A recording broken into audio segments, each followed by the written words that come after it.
After 45 years of loyalty, my children treated me like trash. The moment my wife passed away, they shoved a worn envelope into my face and roared, "You were just unpaid help, get out and never come back." I was betrayed, kicked out of my own home in bitterness. Inside that envelope was no money, only an old rusted key. They laughed at an old man's helplessness, but they were wrong. I walked away quietly, not to run, but to start a plan they will never forget. Hello and welcome to the story. Before we discover why a rusted key was left to me after 45 years, like the video, subscribe, and tell me in the comments where you're watching from. Also note, this is a fictional story created for storytelling, offering meaningful and enriching ideas. The air in Alaric Prescott's office tasted like expensive mahogany and cold, calculated finality. I sat in a high-backed leather chair that felt more like a witness stand than an inheritance hearing. Brooke Sterling, a 73-year-old retired bridge inspector, whose hands still bore the calluses of a lifetime of structural integrity, that is who I am. Though in this room, I felt as flimsy as a blueprint in a storm.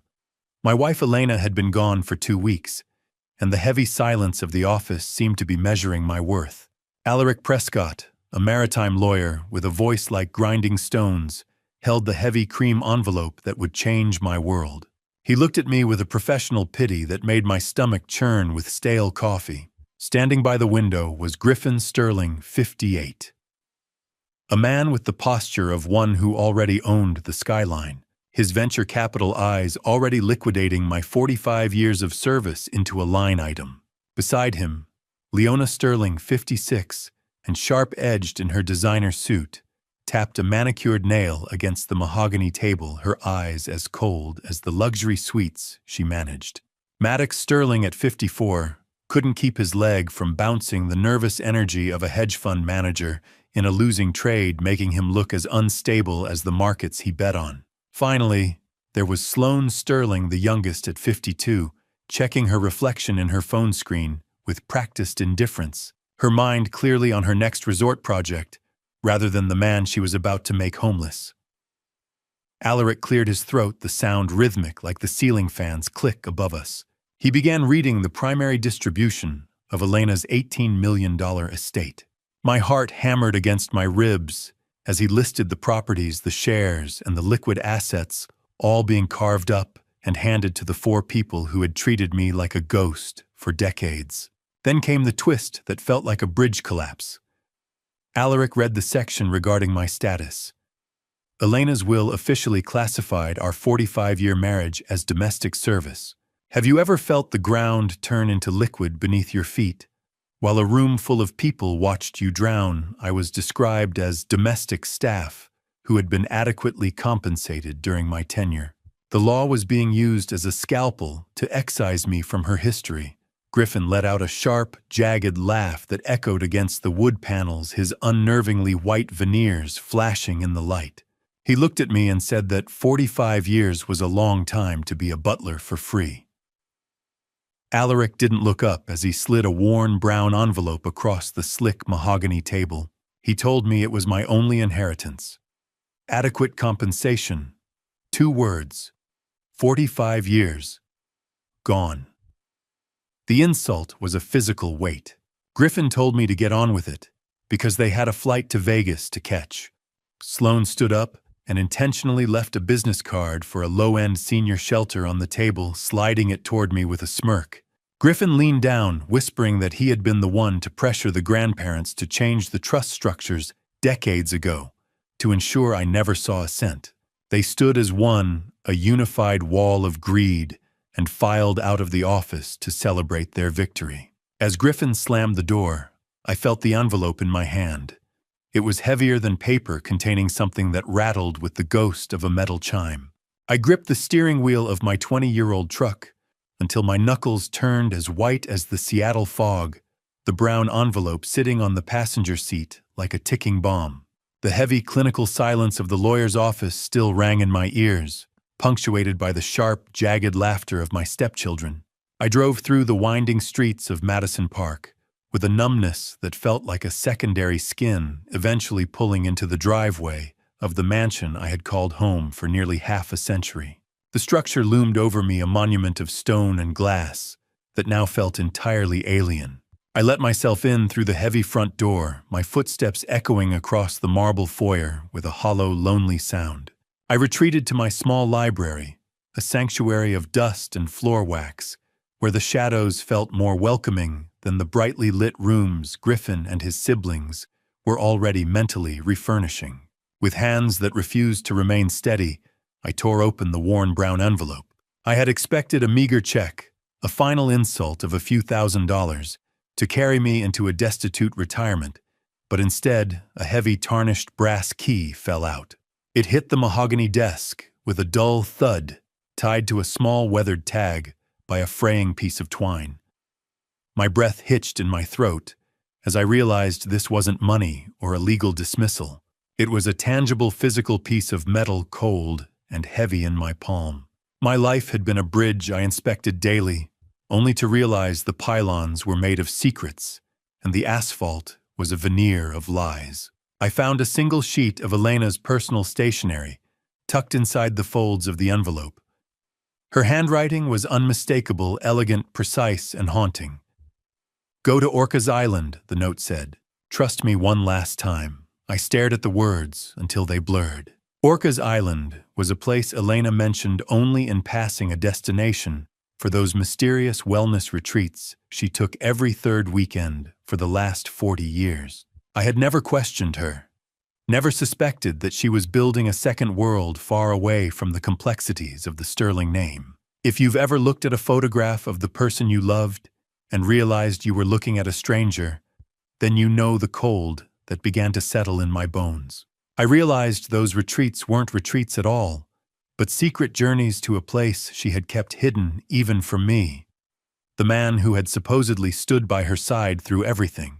The fading light of the Seattle sunset filtered through the library window, casting long, skeletal shadows across the floor. Outside, the sound of a luxury car's engine idling in the driveway cut through the silence. My children were returning, their voices already loud with the entitlement of the newly rich as they argued over the silver and the art. I looked down at the tag attached to the brass key, turning it over in the dim light.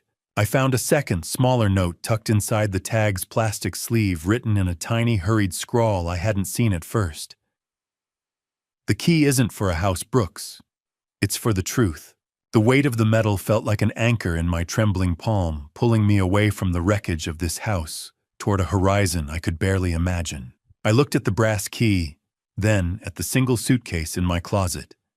For the first time in 45 years, I wasn't waiting for permission to leave. The doorbell didn't ring.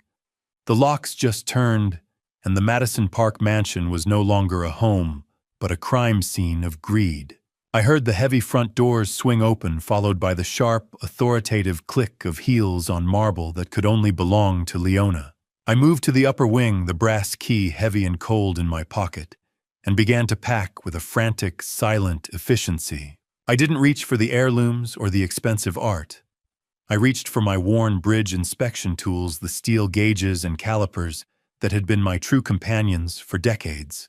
My knuckles were still white from the drive back, my mind a whirlpool of Elena's cryptic stationery and the rattling envelope. I was halfway through folding a flannel shirt when Griffin and Leona burst into the room, accompanied by a woman in a sharp charcoal suit who carried a digital measuring tape. They didn't look at me. They spoke about me in the third person, as if I were a piece of outdated machinery being inventoried before decommissioning. Leona pointed toward my mahogany dresser, noting that the help's furniture needed to be hauled to the dump immediately. Griffin leaned against the doorframe, his shadow stretching across the floor like a dark stain. He muttered about gutting the entire wing, claiming the smell of old man and cheap tobacco was baked so deep into the drywall that only a total renovation could save the property value. I ignored the taste of bitterness and cold coffee in my throat, focusing entirely on the weight of the suitcase. "Are you still here?" Brooks Griffin asked, his voice dripping with mock surprise. "I thought the moving van Alaric mentioned was for your ego, but it seems you're intent on lingering like a bad smell." I didn't give him the satisfaction of a response. I snapped the latches on my suitcase and turned to leave, but as I reached for the light switch, I heard a digital chime from the hallway. Click. The sound of a deadbolt is the most honest thing a sterling child has ever said to me. I realized then that Griffin had already changed the codes to the security system while I was busy packing my life into a single bag, essentially locking me out of my own history before I had even cleared the threshold. I spent the next few hours in a small, windowless guest room waiting for the dead of night. At 4 a.m., I carried my suitcase down the grand staircase, stepping carefully to avoid the creaks I had known for 45 years. I reached the foyer and found Griffin sitting in the dark living room, nursing a glass of high-end scotch and holding Elena's favorite crystal vase up to the moonlight. Leaving so soon, he asked, his voice low and jagged, "You didn't even say goodbye to the silverware." I stopped at the door, the cold bite of the morning air already seeping through the cracks. "Keep the silver, Griffin," I told him without turning around. "You're going to need it to pay for the soul you've lost." I walked out to my old truck. The rumble of the diesel engine, a defiant roar in the suburban silence. The mansion loomed in the rearview mirror like a mausoleum for a marriage that died the moment Elena's heart stopped. As I cleared the heavy wrought iron gates for the final time, I saw a sedan parked under a dead street lamp. I watched the headlights in the mirror, a pair of cold eyes trailing me toward the coast, and I realized the children weren't content with taking the past. They wanted to kill my future, too. I pushed the pedal to the floor, the old engine screaming as I navigated the winding roads toward Anacortes. The salt, heavy air of the sound began to seep through the vents, but it did little to cool the fire of paranoia burning in my chest. Behind me, the headlights I had seen at the Madison Park gates remained a constant, mocking presence. Griffin's reach felt long, a shadow cast across the highway. I slammed the gear stick into park as the ferry's steel ramp hit the concrete with a bone-jarring thud echoing the finality of the life I'd left on the mainland.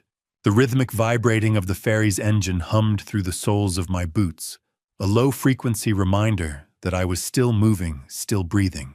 I scanned the loading zone, my eyes catching the glint of a black SUV that had been glued to my bumper for the last 50 miles. "Not today, you vulture," I muttered under my breath. As the deckhands signaled for the Orcas Island lane, I pulled into the holding area for Lopez Island instead, watching the SUV follow suit. At the absolute last second, before the barrier dropped, I swerved my truck back into the Orcas line, leaving the black vehicle trapped behind a wall of tourist RVs and frustrated vacationers.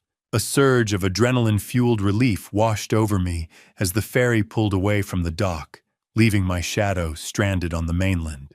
I watched the shoreline recede, the distance between me and the Sterling children, growing with every churning knot of the Salish Sea.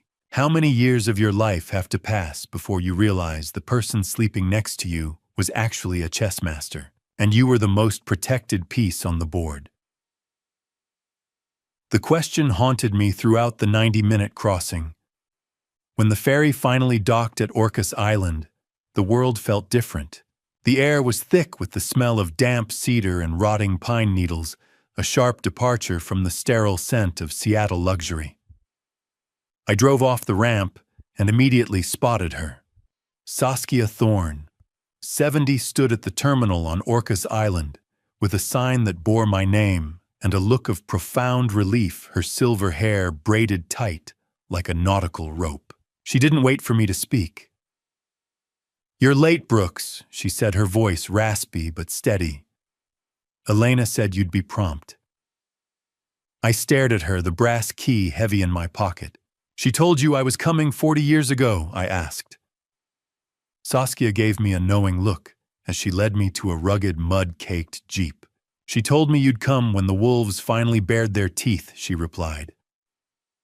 I climbed in, and we drove deep into the island's ancient, moss-covered interior. Moss. It was everywhere, suffocating the trees, hiding the stones, and whispering secrets I wasn't sure I wanted to hear. Saskia handled the Jeep with a practiced aggression, turning onto a restricted forest road that seemed to swallow the morning light. As we bounced over the uneven terrain, She dropped a bomb that shattered my fragile sense of triumph. That SUV you evaded at the dock wasn't working for Griffin, she said casually. It was a protective detail Elena had hired to keep you safe from the moment she took her last breath. I realized then that in my fear I had successfully outrun the only shield I had left. The Jeep screeched to a halt before a set of iron gates so rusted they looked like they were bleeding into the emerald forest floor. I reached for the door handle, my hand shaking as I stared at the crest forged into the iron. I reached out and touched the iron scrollwork, half expecting the gates to burn my skin for trespassing on a secret Elena had died to keep. The metal was freezing, weeping rust onto my calloused fingertips. Saskia didn't hesitate. She took the brass key I had been clutching like a talisman and slid it into the lock. Despite the neglected appearance of the exterior, the heavy click of the iron gate hinges was effortless. They were well-oiled, maintained with a precision that mocked the decay of the metal. We drove up a winding quarter-mile driveway, the tires of the Jeep crunching over gravel, while old-growth Douglas firs arched overhead, stitching together a canopy that effectively blocked out the sky. When we finally emerged into a clearing, the sight nearly stole the breath from my lungs. It was a 19th-century fieldstone homestead, a rugged and beautiful fortress perched on a jagged cliff edge. Below us, the gray expanse of the Pacific churned, sending a fine mist of salt spray into the air. This was no falling-down cottage, as Griffin and Leona had sneered in Seattle. This was a legacy. It's not a ruin, Saskia, I whispered the words catching in my throat. It's a fortress. She looked at me with a softness I hadn't expected. She called it a sanctuary, Brooks, a place where the world couldn't reach you. Walking into that house was like stepping inside the chambers of a heart that had been beating for me in total silence for half a century. The interior didn't smell like a museum or a tomb. It smelled of lavender-scented furniture wax and the sharp, clean tang of sea salt. I walked into the open-plan living area and stopped dead. My heart, already fragile, seemed to skip a beat. The walls weren't decorated with the abstract art Elena favored in Seattle. Instead, they were covered in hundreds of framed, candid photographs. They were all of me. I saw myself in the '80s helmet on inspecting the underside of a suspension bridge. There was a shot of me sleeping in my favorite chair, a book splayed on my chest. I touched the cold glass of a frame from 1988, showing me laughing at a joke I'd long since forgotten. As I stood there, Saskia handed me a leather-bound folder. My eyes blurred as I read the deed. The property had been in my name since 1978. I had been the legal owner of a multi-million-dollar estate for 35 years without ever knowing it. How do you reconcile the woman who called you a servant in her will with the woman who built a stone cathedral to your existence? I felt seen in a way that was almost violent. Saskia stood by the window watching the waves. Every time she left Seattle, she came here to curate this, she said quietly. You were her only masterpiece. I moved toward the fireplace where a large photo sat at the center of the mantel. It wasn't just of me. It was a candid shot of me and Elena together in 1986, the very year she allegedly began her descent into cruelty. We were smiling, leaning into each other with an intimacy that felt like a punch to my ribs. My eyes locked onto a photo I had never seen, a picture of me from only 3 months ago, taken through a window I thought was closed. Someone had been watching me even when I was alone. The realization that I had been Elena's shadow for 45 years, while she was my architect, made the very air in the living room feel heavy with the ghost of her presence. I stood before that recent photograph, the one taken through the study window only months ago, and felt a chill that had nothing to do with the island mist. Saskia reached into her pocket and pulled out a second key, this one polished to a mirror shine and surprisingly cool to the touch. This is the last piece, Brooks, she said, her voice dropping to a solemn whisper.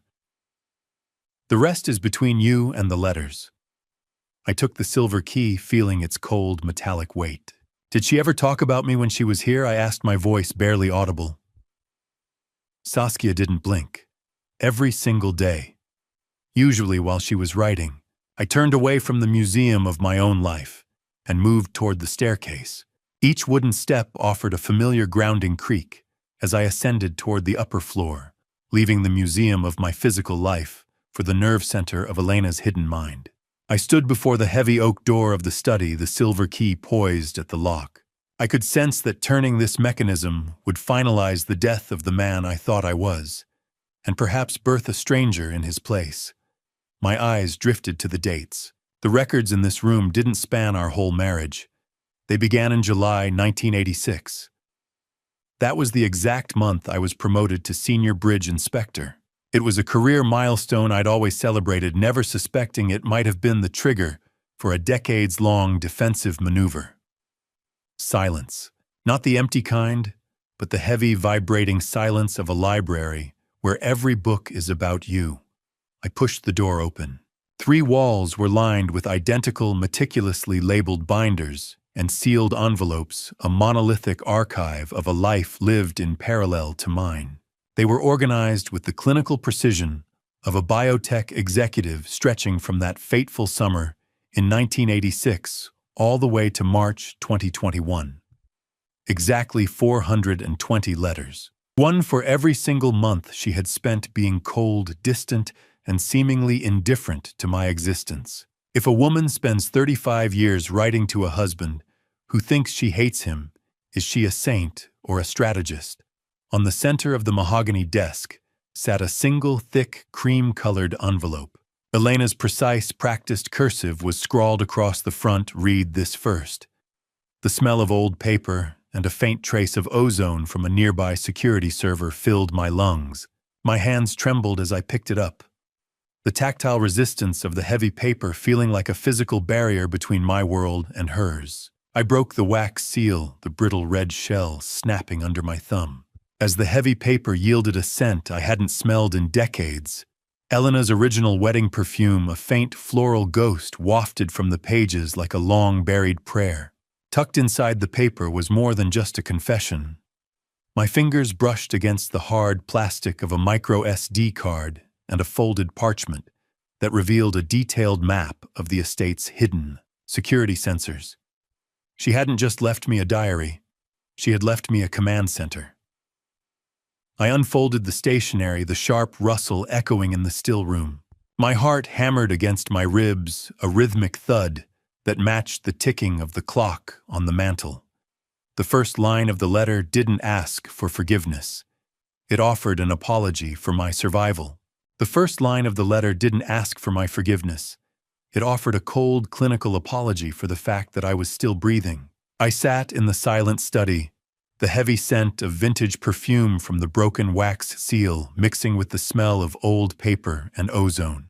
My hands were still trembling as I turned the first page of Elena's confession. She wrote with a brutal honesty that made the world tilt on its axis, claiming that for 35 years, she had lived as a complete stranger in her own skin. She described June 14, 1986, as the day the woman I loved died, so that a protector could be born. I felt the breath leave my lungs as the math of our misery began to take shape. It wasn't a tragedy of lost love, but a calculated defense budget for my very life. Elena revealed that the plot to dispose of me hadn't been a sudden whim of the children's greed, but a scheme actively engineered and encouraged by her own parents. They saw me as a low-class bridge inspector who had no place in their biotech empire, and they were the ones who whispered the poisoned words into Griffin's ears. By the time I reached the third page, the taste of copper was thick in the back of my throat, a physical manifestation of the stress of learning my life had been a marked target. Have you ever found out that the person you thought was your executioner was actually the only one holding the blade away from your throat? The letter transported me back to a rainy night in 1986 at our Madison Park home. Elena described standing in the hallway, the smell of rain and wet wool clinging to her coat after a late meeting. She had been standing outside Griffin's bedroom intending to offer a simple good night when she heard the muffled, cruel laughter from behind the closed door. Her children and her own parents were discussing me like a piece of livestock. They were plotting to gaslight me into a dementia diagnosis and ship me off to Shady Pines. Shady Pines, not a retirement home, a cage. My cage. They spoke of the facility as a low-tier warehouse, where I would rot in a sterile room while they bypassed our prenup and liquidated Elena's $15 million in shares. Griffin's voice, younger, but already possessing that predatory edge, argued that I would be happy as long as I had a window and 3 meals. Elena described the cold vibration of the hallway railing as she gripped it, her knuckles white with a rage she couldn't yet show. The twist was even darker than a chance eavesdropping. She revealed that she hadn't just overheard them. She had secretly been recording the room with a hidden device meant to catch a separate business leak, only to find the leak was her own family's humanity. She stood there frozen in that dark hallway, listening to her own parents encourage her children to commit a social murder against the man she loved. I could almost hear that laughter myself echoing through the decades into this quiet island study. Elena's handwriting became jagged as she described that pivotal moment, the ink smudging where her own tears had hit the page 35 years ago. She realized that to save my life, she would have to kill our marriage. She had to become a monster to keep the real monsters at bay, starting a performance of cruelty that would last until her final breath. The letter shifted from the past to the plan detailing the birth of the woman I spent 35 years fearing. To save the man I loved, the paper read in Elena's unwavering cursive, I had to make sure the world believed I didn't love him at all. I sat in the absolute silence of the study, the scratchy texture of the heavy stationery beneath my fingers. Elena explained that the servant language in the will wasn't the final insult I'd felt in Alaric's office. It was a surgical legal maneuver. By classifying me as domestic staff, she had ensured the children could never claim I had used undue influence as a spouse to manipulate her estate. It was a shield, not a slight. She detailed how she began the systematic dismantling of our public partnership starting in July 1986. She stopped including me in corporate galas, instructed the household staff to treat me as a guest rather than a master, and began the performance of the cold matriarch. She wrote that if the children thought I was her partner, they would destroy me to get to her. I made you a ghost so they would stop trying to make you a corpse, she confessed. I stared at the row of identical binders on the wall, the fading light reflecting off their spines. Every time she had missed a birthday or forced me to eat in the kitchen, I had felt a piece of my soul wither. But the letter claimed that every harsh word spoken in front of Griffin or Leona was a calculated lie. Every cold glance was a prayer for my safety. She would come here to Orcas Island later that same month during those wellness retreats I never questioned, to write me a letter of apology I was never meant to see until I was safe. Could you live with a person for 40 years, feeling their coldness every day, if you knew that coldness was the only thing keeping the sun from burning you alive? Apology. After apology. After apology. Organized by year. A ledger of a broken heart. I realized then that while I was mourning the death of our marriage, she was in this very room mourning the woman she had to become. She wrote that she hated that cold version of herself more than I ever could. She had been my architect while I was merely her shadow. The smell of the old mahogany desk seemed to ground me as I turned another page. Elena revealed a final layer to this foundation of secrets. She had secretly deeded this Orcas property to me back in 1978 as a wedding gift.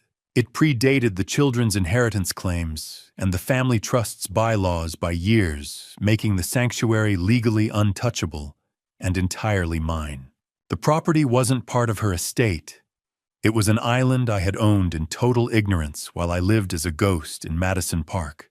I heard the paper rustle in the silence, a sound like a long-held breath finally being released.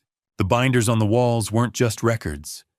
They were the bricks of a fortress she had spent her life building for me. Every year, every month, every day of her supposed hatred was a payment into a trust of protection. I looked at the spines of the binders, realizing that for 35 years, While I thought I was losing my wife, she was actually building me a kingdom. She had traded her own peace to ensure that one day I would have mine. I turned to the next section of the letter, where the ink shifted from a wife's sorrow to a CEO's cold mathematical precision. The lines were tight and efficient, outlining a financial architecture I had never suspected existed beneath our feet. Elena revealed the existence of an invisible fortress, a $1.2 million trust fund managed by a discreet third-party firm right here on Orcas Island. This wasn't some sudden deathbed gift.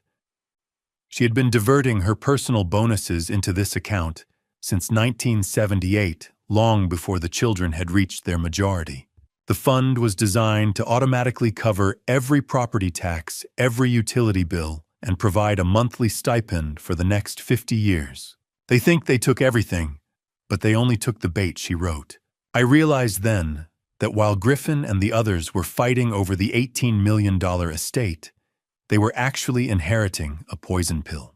The bulk of their inheritance was comprised of over-leveraged real estate and corporate trusts tied to high-interest debt that Elena had intentionally left unpaid.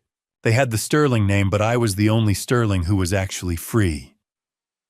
Do you remember the moment you stopped being a father and started being a threat? I do. It was the day Elena inherited her first $10 million. The cold, digital glow of the bank statement she had included in the envelope confirmed my new reality, but it felt hollow compared to the memories the letter triggered next.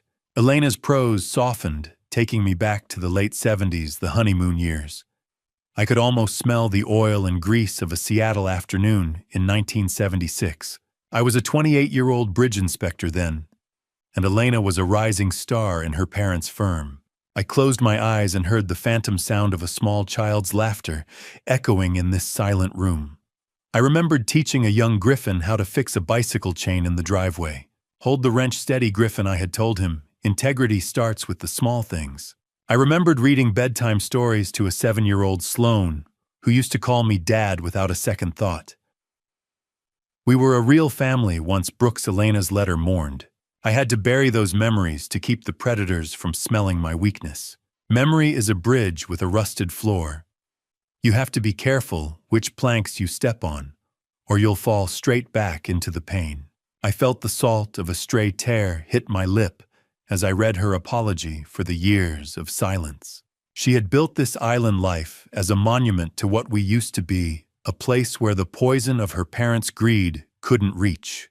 The most startling revelation came at the very end of the page. That private investigator I thought Griffin had hired to follow me, he wasn't Griffin's man. Elena had established a protective detail through her island trust years ago. Their only job was to ensure I made it to the ferry safely once she was gone.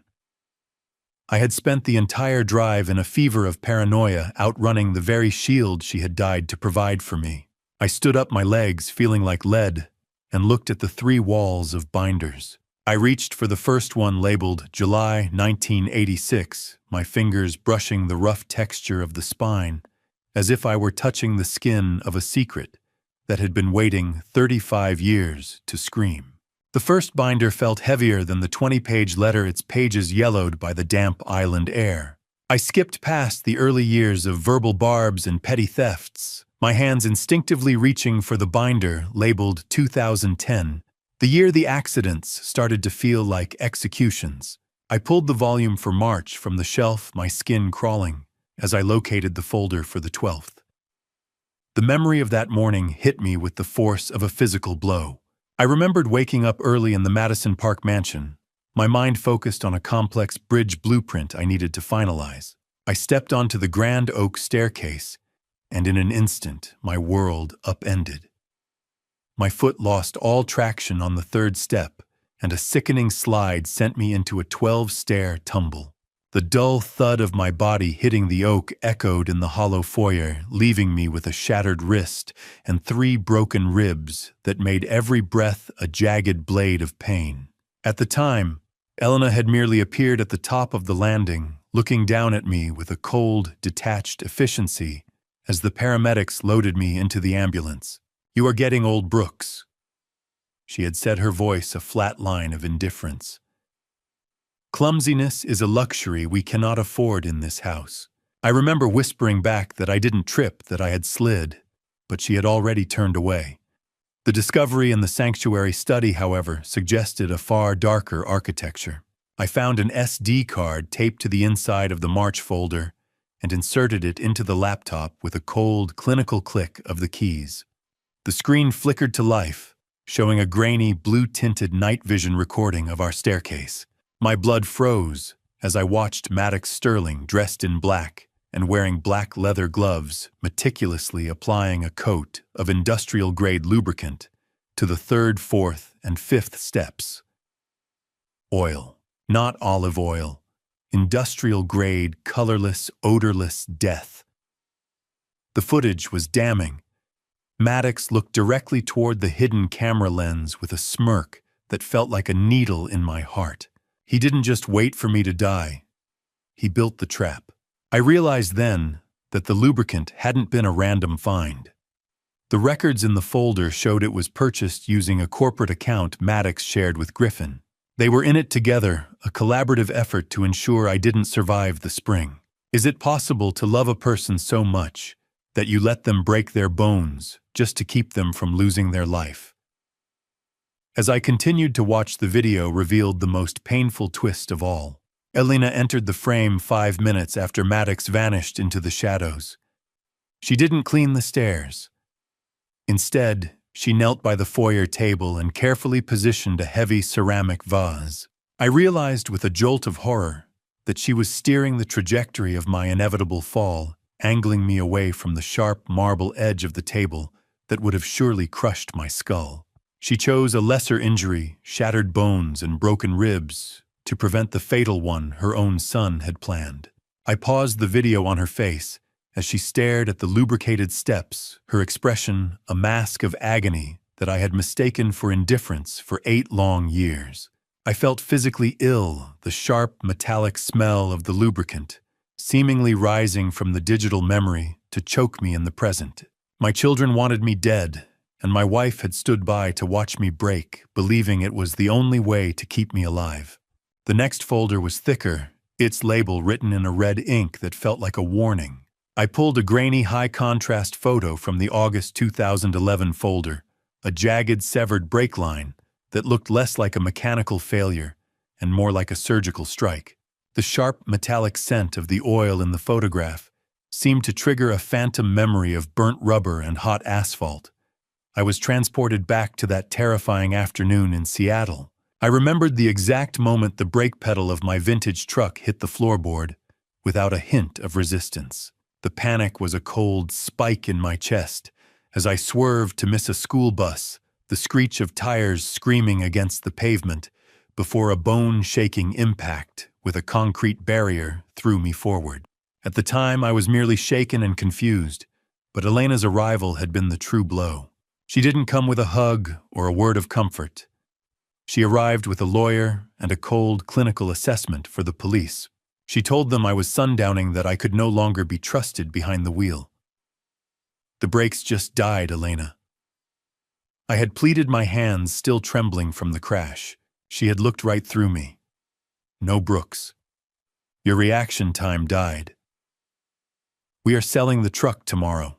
The sting of that helplessness had burned for 7 years. A resentment I had carried like a lead weight. Griffin had sat at the dinner table that night, with a smug, knowing smile nodding along as Elena stripped me of my independence. But as I sat in the sanctuary study, the truth revealed a much more predatory design. I discovered that Griffin had sabotaged the truck specifically on the day I was scheduled to drive my infant granddaughter Maya to the park. The realization made a cold sweat break across my neck.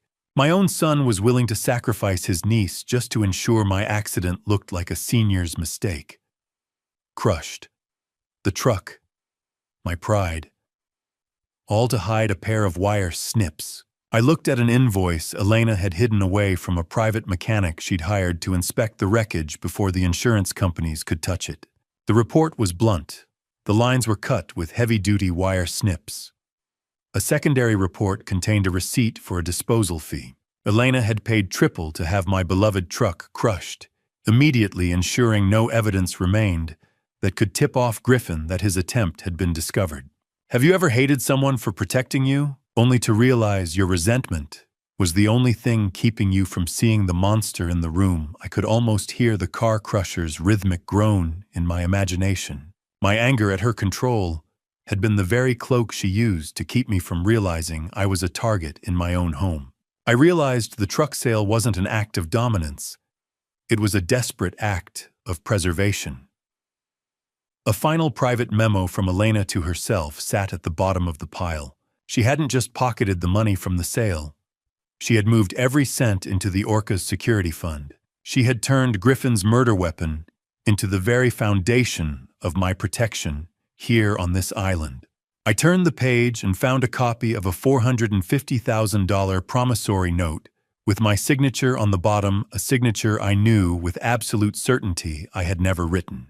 The ink on the promissory note looked fresh even 7 years later, a blue-black stain on my reputation. The blue ink of my forged signature screamed off the page, a perfect imitation of a man who had no idea he was being legally executed in his own dining room. I sat in the sanctuary study, a phantom headache throbbing behind my temples, as the memory of May 2012 clawed its way back to the surface. It was a Tuesday family dinner, the air thick with the smell of roast lamb and expensive red wine. Leona Sterling had leaned back in her chair, casually bringing up a private debt she claimed I owed her for a failed real estate investment. I remember the sheer, staggering confusion that washed over me. I had never even heard of the company she mentioned. I produced a stammered denial, but Leona was ready. She produced this very note in front of everyone, passing it around like a trophy, while the grandchildren watched in wide-eyed silence. I felt a burning shame that made my ears ring. Elena hadn't defended me that night. She had snapped at me in front of the children, sighing about my failing memory and financial incompetence. That dinner had been the moment I truly began to doubt the structural integrity of my own mind. Ash. The note was mostly ash. A half-burned lie Elena kept as a trophy of my survival. I found the real May 2012 folder tucked behind a false panel in the binder. Inside was the original forged note, its edges charred from a flame that was never allowed to finish the job. Beside it lay a dry, clinical handwriting expert's report that Elena had commissioned in total secrecy. The expert confirmed the forgery with absolute certainty. Elena's monthly letter, written in her jagged, emotional hand, explained the brutal math of that month. She had to gaslight me in front of the children. She had to make them believe their debt trap was working, because if she had exposed the forgery, then they would have pivoted to a more violent method. What is harder to endure, a wife who hates you, or a wife who has to pretend she does to keep you out of a courtroom or a casket?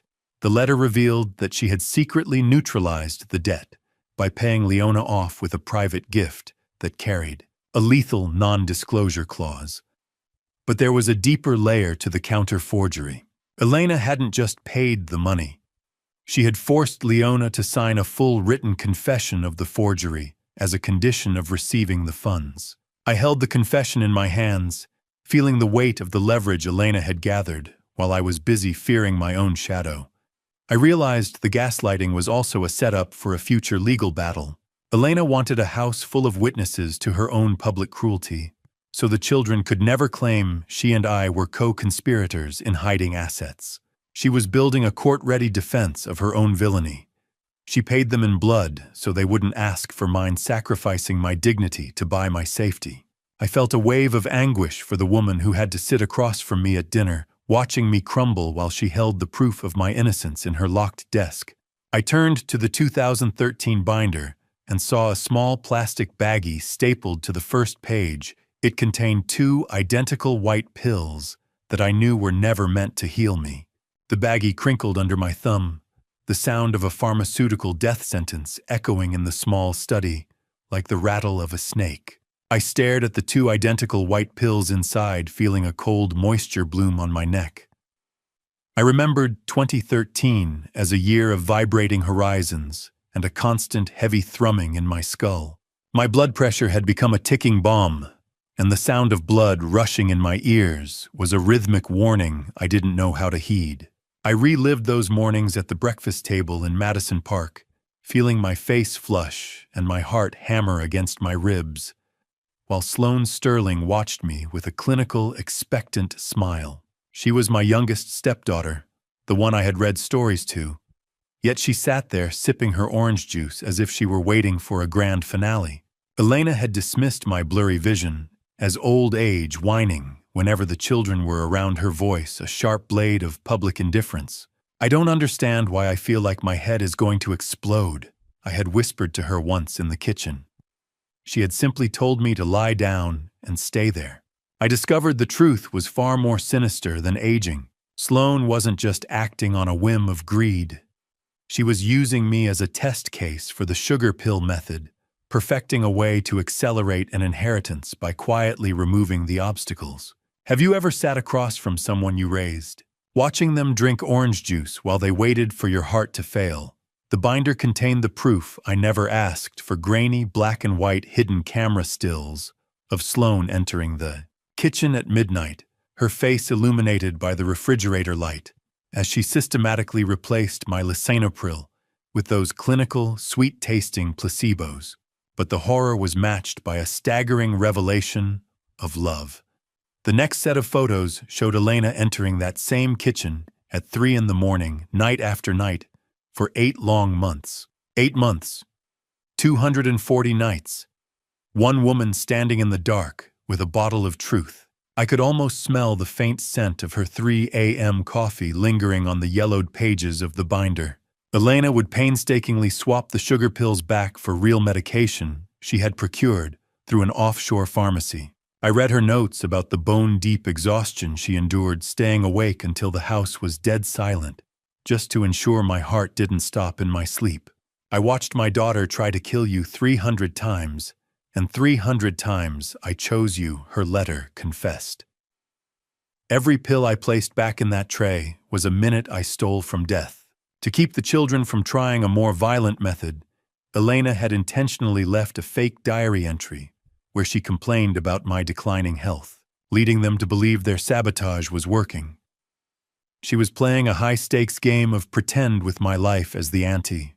The cold plastic feel of the pill organizer in the photos felt like a phantom weight in my own hands. I realized the sheer physical and emotional toll it must have taken on her to play the villain by day and my guardian angel by night. I turned to the 2014 folder, but the first thing I saw wasn't a letter. It was a hospital wristband with my name on it, stained with a single dried drop of blood. The hospital band was brittle, the plastic snapping as I touched it, just like my health had snapped on that cold February morning in 2014. I held the jagged remains in the quiet of the sanctuary study, the sharp phantom scent of hospital antiseptic stinging my nostrils. That day remains a jagged shard in my memory. I was in the Madison Park kitchen, the cold light of winter bleeding through the windows, trying to pour a simple cup of coffee. Suddenly the world skewed. A metallic copper taste flooded my mouth, the unmistakable signature of a TIA mini-stroke. I watched helpless as the left side of my body turned to lead. The porcelain cup slipped from my unfeeling fingers and shattered on the stone tile with a sound like a gunshot. I collapsed into a chair, my speech slurring as I tried to call for help. Elena was there, standing in the doorway, her face a mask of unyielding stone. She didn't rush to my side. She didn't scream. She simply looked at me and told me I was making a mess of the tile, her voice as dry as autumn leaves. I remember the deepest wound of that morning wasn't the stroke itself, but the isolation of her gaze. Griffin appeared behind her, ostensibly calling 911, but I discovered the truth in the folder. He had intentionally delayed the call by 3 minutes, pretending to be on a work crisis while I lay there dying. He wanted those extra seconds to be the margin of my failure. I read the February 2014 letter, now my fingers tracing the blurred ink where Elena's tears had hit the page 35 years later. She confessed that she almost broke her cover that morning, every instinct screaming at her to hold me. but she had seen Griffin in the shadows of the dining room with a stopwatch in his hand. A stopwatch. My son was timing my death like it was a 100-meter dash. He wasn't waiting for the paramedics to save me. He was clocking my expiration to see if the delay was sufficient. Elena revealed that the stroke had happened because she had failed to catch a single night's pill swap. She had been fighting the early racking fevers of her own stage 4 cancer and had fallen into a heavy, exhausted sleep. That was the day I stopped being their mother and became their judge, she wrote. How does a woman mourn the children who are still sitting at her dinner table, knowing she has to send them to hell to save her husband? It was a eulogy for the living. She realized then that her children were beyond redemption sociopaths who viewed their father as a timed event.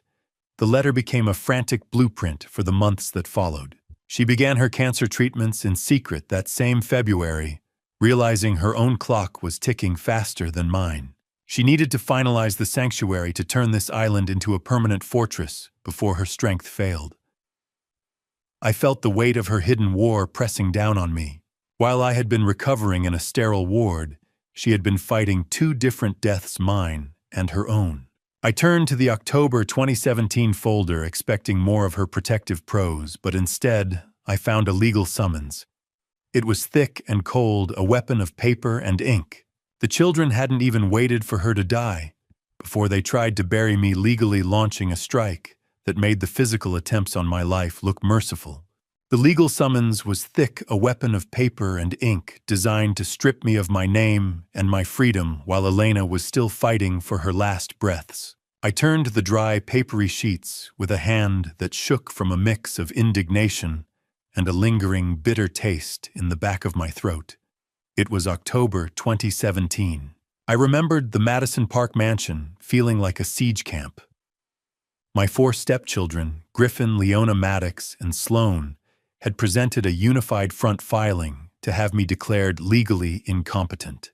They used my previous mini-stroke and my choice to withdraw from social circles as evidence of a mounting dementia. In their predatory math, my devotion to Elena's bedside was nothing more than the wandering mind of a senile old man. I discovered a deeper rot in the binder. The children had actually tried to bribe Elena's hospice nurse to testify that I was neglectful and abusive during her final days. The betrayal felt like a fresh wound. "We are just doing this for your own protection," Brooks Griffin had said during one of those staged visits. "You can't even remember where you put the car keys." I had looked him in the eye, my voice as steely as the bridges I used to inspect, and told him that I hadn't lost the keys, but that his mother had sold the truck. Have you ever seen a dying woman summon the strength of a hurricane just to sign a piece of paper that would save your soul? The binder contained a transcript of a secret deposition Elena gave from her hospital bed just 3 weeks before she died. In the quiet sanctuary study, I could almost smell the sharp, clinical tang of hospital-grade disinfectant as I read her words. She was gaunt, her body failing, but her mind was the sharpest blade in the room.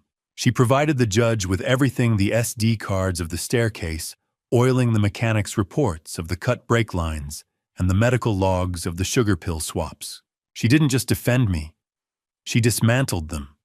My husband is the most stable structure in this family, she had testified with Alaric Prescott at her side. My children are the ones with the rot in their foundations. Incompetent. That was the word they used. But it was their greed that lacked a brain. The judge had dismissed the case in a closed-door hearing, noting the suspicious activity of the petitioners. Elena's testimony was her final act as their mother. She claimed she was protecting them from the crime of destroying a good man, though I saw it for what it truly was, a death blow to their aspirations. The realization hit me with a profound solemnity. Elena had used her final agonizing months to ensure my legal standing was ironclad. She revealed in the binder that the conservatorship battle was the exact trigger she needed to legally freeze their trust funds. By proving their attempted fraud, she initiated a mandatory ethics audit that would keep their inheritances tied up in red tape for years. She had left them the money, but she had taken away their ability to touch it. I turned to the final folder, March 2021, and found a handwritten note that simply said, "Brooks, I've left you the weapon. Now you must decide if you have the heart to fire it." The final folder was thin, containing only a single sheet of paper and a small black USB drive, the hardware for a vengeance I wasn't sure I wanted to claim. I broke the seal of the March 2021 folder with a hand that had finally stopped shaking, replaced by a steely, quiet resolve. I inserted the drive into the laptop on the mahogany desk, and the soft hum of the machine felt like the heartbeat of the house. A video file sat at the top of the directory. I clicked it, and suddenly Elena was there, vibrant and whole, recorded on a final ordinary day, just weeks before the end. She wasn't the cold matriarch or the dying patient. She was the woman I had married, her eyes bright with a love she had spent 35 years masking. She spoke directly to the camera, telling me that she never lost her memory of us, not for a single second. It was the ultimate entry twist to my new reality. The long con hadn't just been a legal shield, but a living sacrifice. I turned my attention to the last letter, the 420th installment of her silent vigil. She dropped every defense, pouring out her reasons for the decades of calculated cruelty. She asked for my forgiveness for the years of silence that had felt like a slow-motion execution. The USB drive, she explained, was the master key. It held the access codes to the children's frozen trusts and the compiled evidence of their crimes, the staircase sabotage, the brake lines, the pill swaps. "Be free, Brooks." Her steady signature seemed to pulse on the page. "I've built the walls, but you are the one who decides who gets to walk through the gate. I loved you in every silence, in every cold glance, and in every letter I hid from the world." The 420 letters were the bricks of a fortress I hadn't known I lived in until the roof was finished. I sat on the hard oak floor, leaning my back against the mahogany desk, as the warm, golden light of the island dawn began to creep across the room. The smell of old paper mixed with the fresh, salt-tinged sea air blowing in through the cracked window. Free. Not from the house. Not from the children. Free from the lie.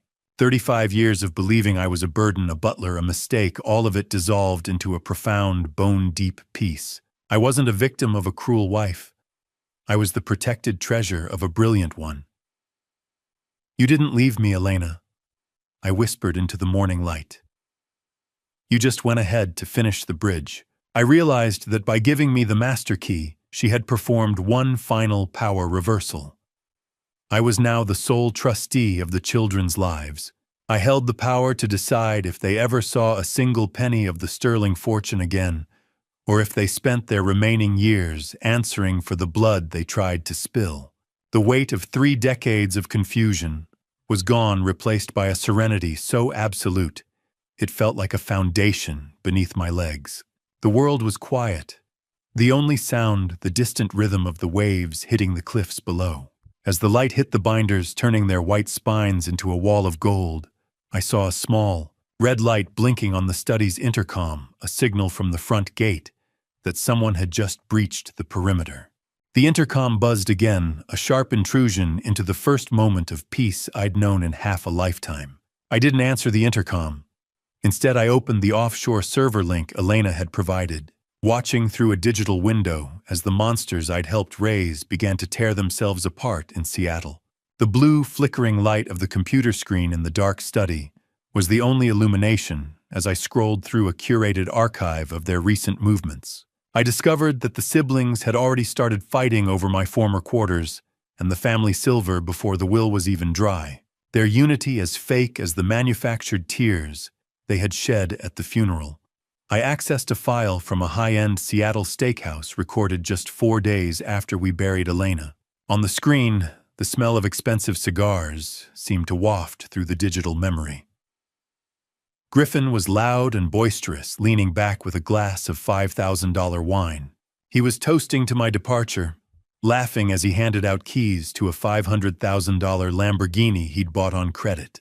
"I hope the old man likes the taste of canned soup in that island dump," Maddox sneered, while Leona toasted to finally cutting the dead weight. Their greed was a spectacle, a feast of vultures celebratory over a kill that wasn't actually theirs. A Lamborghini, $1 million bet, a $5,000 toast, all built on the sand of a dying woman's mercy. I watched the footage shift to several weeks later, captured by hidden cameras within the Madison Park Mansion's library. The boisterous laughter had vanished, replaced by the rhythmic red blinking of a crisis. I watched Griffin's face turn a mottled purple with rage as Alaric Prescott informed them over a speakerphone that their primary trust accounts had been flagged for an ethics audit. The boisterous celebration had collapsed into a frantic panic. Maddox, losing his composure, hurled a crystal glass against the stone fireplace. It shattered with a sharp, final crack. He had just learned his $1 million Vegas credit line was cut off, while Sloane sat nearby hyperventilating as she realized a crypto scam had wiped out her remaining liquid savings. Have you ever watched a predator realize they've been the ones caught in the snare the entire time? They were screaming at Alaric, demanding to know how their money could be subject to a conduct review. They didn't understand that Elena had built a cage out of their own impulses. "Mother wouldn't do this," Sloane wailed, her eyes darting around the room as if looking for a way out. That bridge inspector must have poisoned her mind at the end. They still couldn't see the truth. They had poisoned themselves. The digital logs revealed a final desperate act of cowardice. Griffin had attempted to forge a codicil to the will just last week, trying to claw back the assets Elena had placed out of reach. But the system Elena built was a trap with a hair trigger. It automatically flagged the forgery and reported him to the ethics board before he could even hit save. As the video looped back to their smug faces at the steakhouse, a new alert flashed on my screen, a GPS ping from a rental van that had just exited the ferry ramp only 3 miles from my front door. The vultures were coming to the island, but they were no longer looking for a feast. They were coming to beg for their lives. The phone on the desk rang its vibration, rattling the binders like a warning bell. I didn't need to answer it to know that the calm of Orcas Island was about to be shattered by the frantic heartbeat of 4 desperate sterling heirs. I reached out my fingers, brushing the cool spine of the March 2021 binder before I finally picked up the receiver. Saskia's voice was a low rasp on the other end, urgent, and cutting through the hum of the security monitors.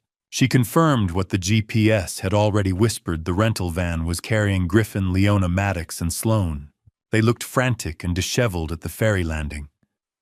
She told me, describing them as people who had been sleeping in their suits, their former polish stripped away by the cold reality of frozen accounts. Saskia warned me that they weren't here for a tearful reunion. They had hired a local locksmith and a private security guard to force their way into what they still believed was a squalid island ruin. A small, steely smile touched my lips when she mentioned the locksmith. I discovered that the man they'd hired was actually Saskia's own nephew, meaning I would have full knowledge of their every clumsy move before they even touched the lock. "Let them come, Saskia," I said, my voice as steady as the fieldstone walls surrounding me. The gates were built for exactly this kind of weather. I hung up and sipped my peppermint tea, the warmth a sharp contrast to the gray, choppy sea visible through the study window. I moved with a calm I hadn't possessed 40 years ago, transitioning from the observer to the architect of their final lesson. I used the estate's command console to activate the internal security protocols Elena had meticulously designed, the smell of ozone from the monitors filling the room. I didn't prepare a weapon. I prepared the truth. I gathered the insurance folders, the physical evidence of the oiled stairs, the severed brake lines, and the swapped pills, and carried them downstairs. The Sterling children were like floodwaters, mindless, destructive, and looking for the easiest way to drown anything of value. I placed the folders meticulously on the dining room table, the cold, smooth feel of the cardstock, a reminder of the weight they carried. I arranged the chairs so that I would be framed by the massive stone fireplace, assuming the role of the judge Elena always knew I could be. It was time to show them what adequate compensation really looks like. 45 years of bridge inspection had taught me one thing: you can't hide a structural failure forever. disheveled, desperate, debt-ridden. The 3 Ds of a sterling downfall were about to collide with the one thing they couldn't buy or bully my memory. As I sat there, the vibration of the heavy stone walls signaled the van's approach. I checked the forest surveillance feed one last time. Griffin was leading the pack, clutching a heavy document tube against his chest. I realized then that they weren't just here to squat in a house. They had forged a new deed to the property, a final desperate paper shield against their own ruin. I watched the monitors as the white rental van turned onto Oakwood Lane, the dust cloud behind it rising like a signal fire for the war that was finally arriving at my door. I stood up, adjusting my collar, and walked toward the porch to meet the storm. I didn't hide in the shadows. I walked onto the porch and sat in Elena's high-backed wicker chair, letting the island sun hit my face as the gates groaned open like the jaws of a trap. The rhythmic creak of the wicker under my weight was the only sound in the sudden stillness of the afternoon. I didn't reach for a weapon or a phone. Instead, I placed a small side table next to my chair with a single glass of water and the black USB drive. I had already wired the porch for sound and video, and as I sat there, I knew that every word and every movement was being broadcast directly to Alaric Prescott's legal server as a live, indelible deposition.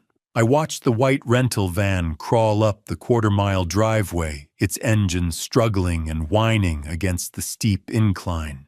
It was a perfect metaphor for the sterling name straining, overheating, and ultimately failing against a foundation it could no longer dominate. For 45 years, I had been the help, the man who inspected the bridges while others walked across them.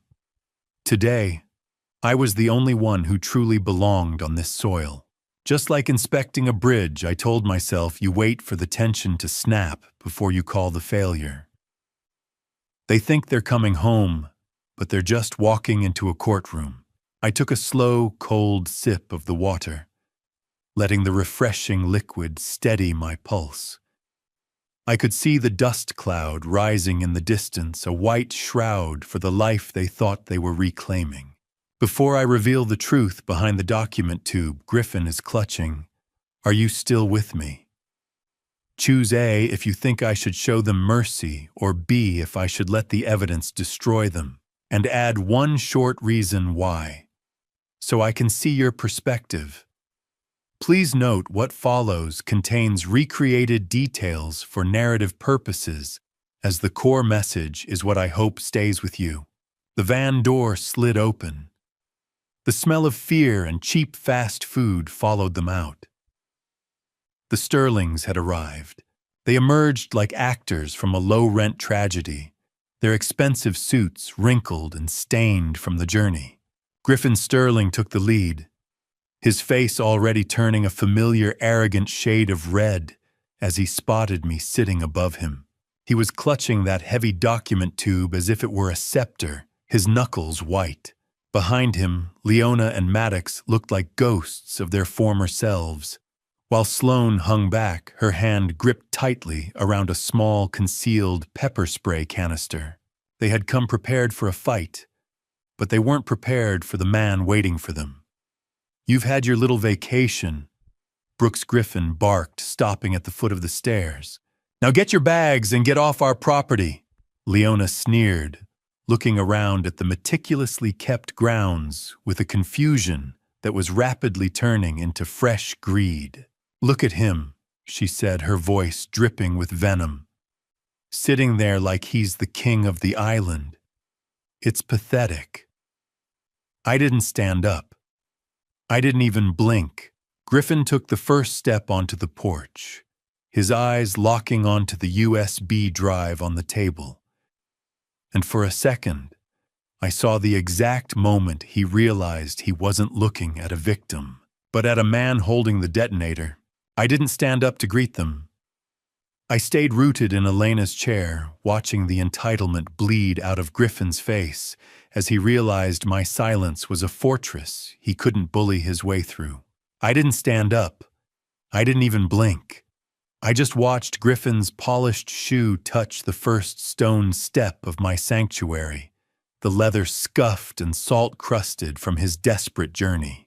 Maddox, ever the opportunist, sensed the sudden shift in gravity and pushed past a stuttering Griffin. He offered a weak, desperate apology, his face a frantic mask of feigned regret. "Brooke's dad. Look, things got heated in the city," he stammered, reaching out for a reconciliation I knew was as hollow as his bank account. "We were all just confused by grief. We just want to talk about Mother's real wishes." He attempted to pull me into a hug, a sign of family unity for the hidden cameras he assumed I didn't have. I physically sidestepped him with the practiced ease of a man avoiding a structural hazard. Maddox stumbled, and as he tried to catch his balance, a small silver recording device tumbled out of his jacket pocket and clattered onto the porch. Have you ever heard a man apologize with his mouth, while his eyes were already calculating the value of the watch on your wrist? I didn't answer him. I let the sound of the crashing Pacific waves fill the awkward gaps in his plea, my gaze steady and unforgiving. The other sibling stood behind him, a mixture of disgust at Maddox's cowardice and a mounting terror at my unwavering composure. "We can start over, can't we?" Maddox pleaded, his voice cracking. "For family's sake, silence." It was my only weapon, and it was cutting them to ribbons. I finally broke the quiet, not with a word, but by picking up the black USB drive from the side table. I stood with the slow, deliberate grace of a man who owned every inch of this cliffside, ignoring Griffin's document tube and Leona's snarled threats inside. "All of you." I commanded, my voice low and vibrating with an authority they had never heard before. I gestured toward the heavy oak front door and led the silent, fuming group into the house. As we entered the hallway, the siblings were visibly shaken. This wasn't the ruin they had described to the lawyers in Seattle. It was a high-end estate meticulously maintained and filled with the scent of Elena's signature perfume, a floral ghost that seemed to mock their presence. "Is that a photo of him from last year?" Leona whispered, her eyes wide as she scanned the hundreds of framed photos lining the walls. "How long has she been hiding this place?"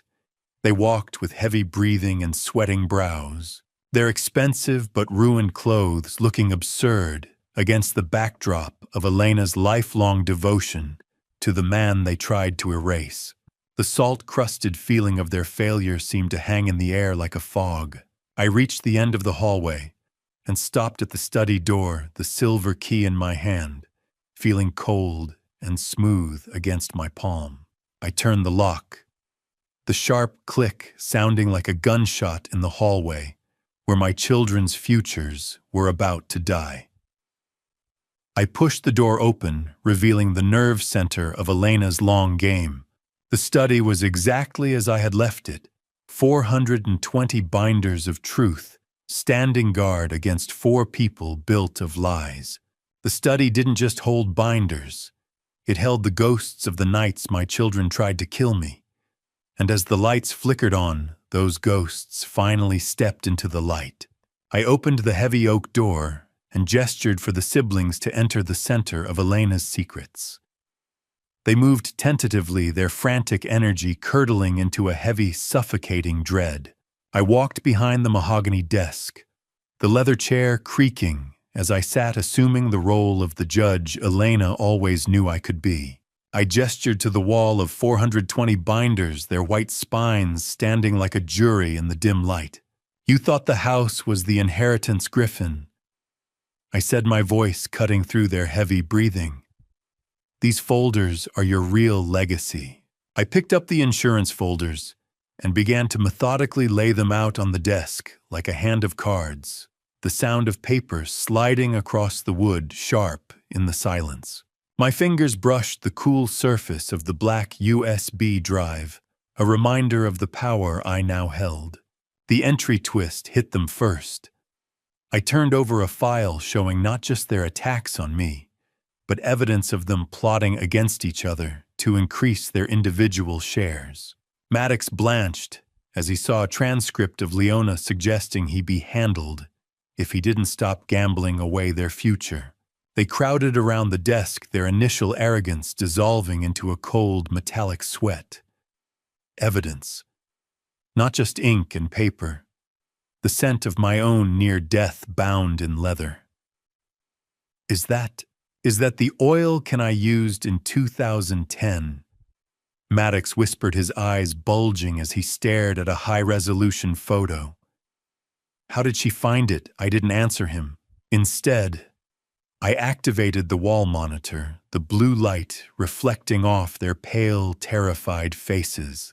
I played the clip of Maddox applying the lubricant to the stairs, followed by the mechanic's report on the cut brake lines and the lab results of Sloane's sugar pill swap. Look at their faces. Can you see it? That's the look of four people realizing they've spent 30 years hunting a man who was already holding the keys to their prison cells. Each act, attempted murder, elder abuse forgery, carried a weight that would bury them. I explained that Elena had already filed these with a maritime legal server. It would automatically release the evidence to the district attorney if I didn't enter a safety code every 48 hours. You didn't just want the money, Sloane, I said, looking at her as she trembled. You wanted to watch me stop breathing. I turned to Griffin, who was still clutching his document tube. I informed him that the property he tried to claim was classified as a conservation sanctuary.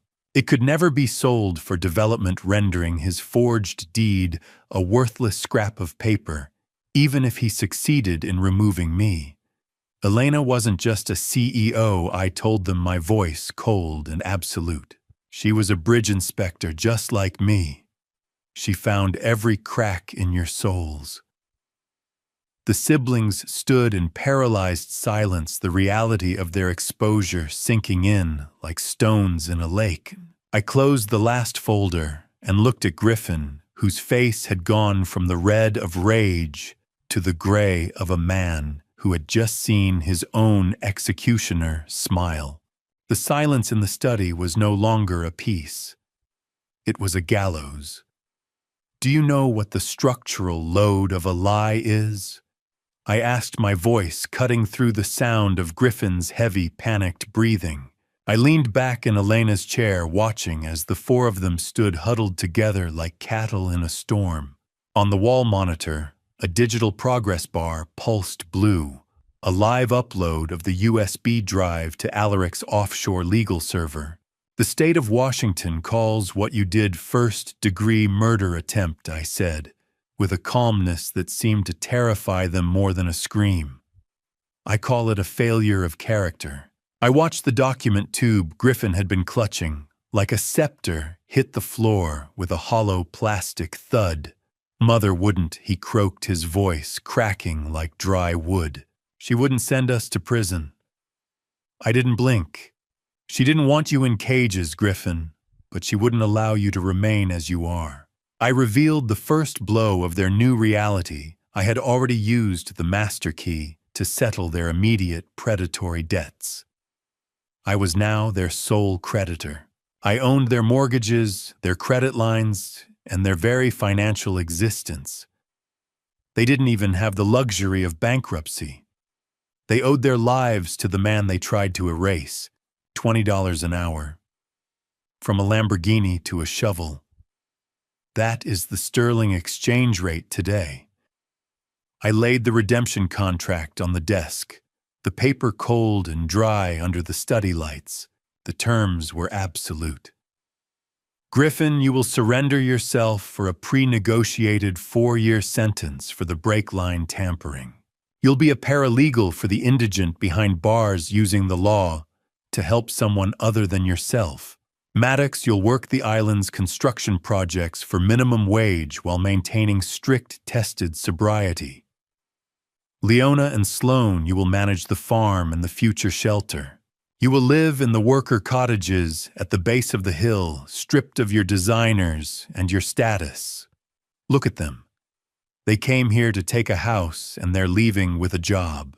Mercy is the heaviest thing I've ever had to carry. I took a final sip of the iron-heavy island water, the taste grounding me in the present. If there is any deviation, I warned, if I see one sign of the old greed or a single step out of line, the stay on the legal upload is removed. You will face 25 years to life. Mother's parents, the ones who taught you these games, died penniless because Elena drained their accounts years ago to fund this very sanctuary. She knew the rot went back 2 generations, and she cut it out at the root. Sloane's cloying, expensive perfume seemed to fade in the stale air of the room, replaced by the scent of old paper and the reality of hard labor.